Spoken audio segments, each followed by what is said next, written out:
I don't know whom I'm going to speak with. I am speaking from a secluded place of meditative quiescence, where I spend a little time by myself, settling the mind in its natural state. Natural environment is very helpful to bring the mind back into its natural state from all the disturbances, fractures, pulls and pushes of ordinary life, where we typically identify with everything we perceive and forget who we are. So going out into natural environment,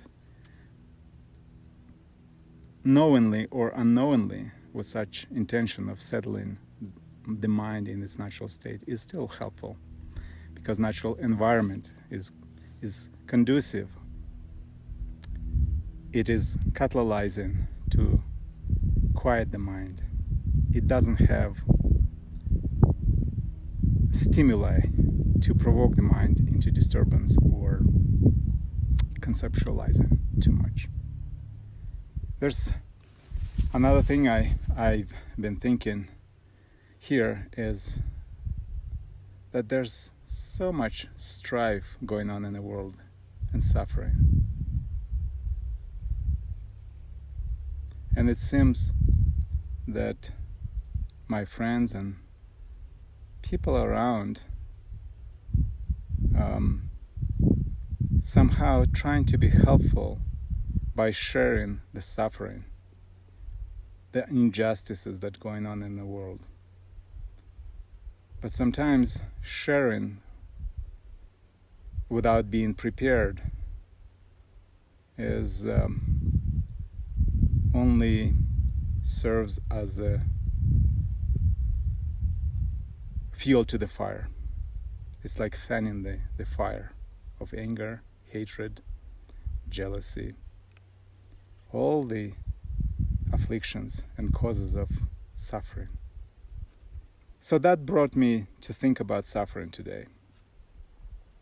So in order to change the world, I've been thinking, it's very improbable to succeed in any way without actually extinguishing the suffering within myself, within oneself. There's a lot of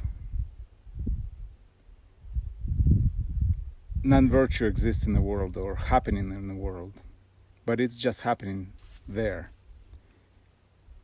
It's not suffering in itself. How we respond to what's going on in the world, that's where the suffering begins. So this is where the focus needs to fall, speaking for myself first, of course, to bring awareness to how do I, or do we, respond to what's happening to the world. Do we respond with anger, with hatred, with jealousy, with greed?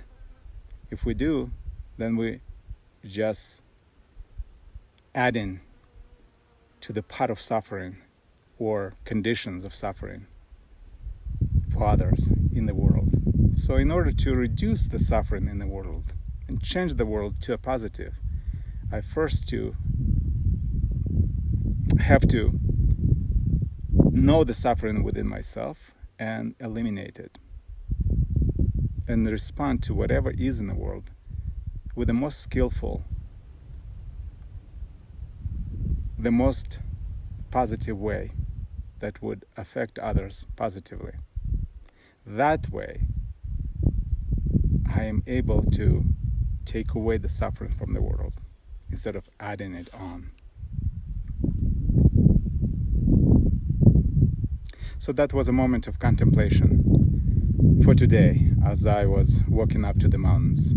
I hope it's somehow helpful to someone, to any of you. It is very beneficial to me to think of this. It inspires me to think this because it would be such a pity to have this life and kind of live it in vain for selfish reasons with nothing left, no residue. It's kind of like really kind of nonsensical. So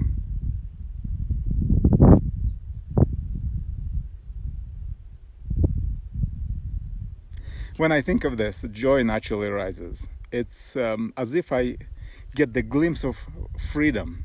And anytime, actually, whenever we engage something meaningful, joy naturally rises.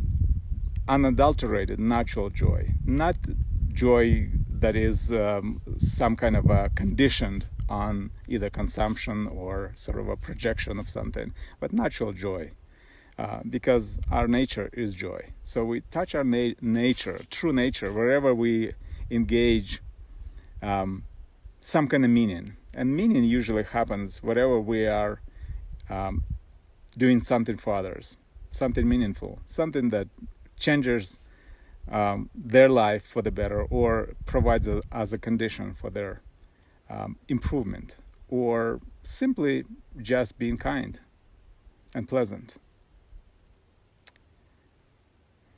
I hope everyone having at least some degree of joy today.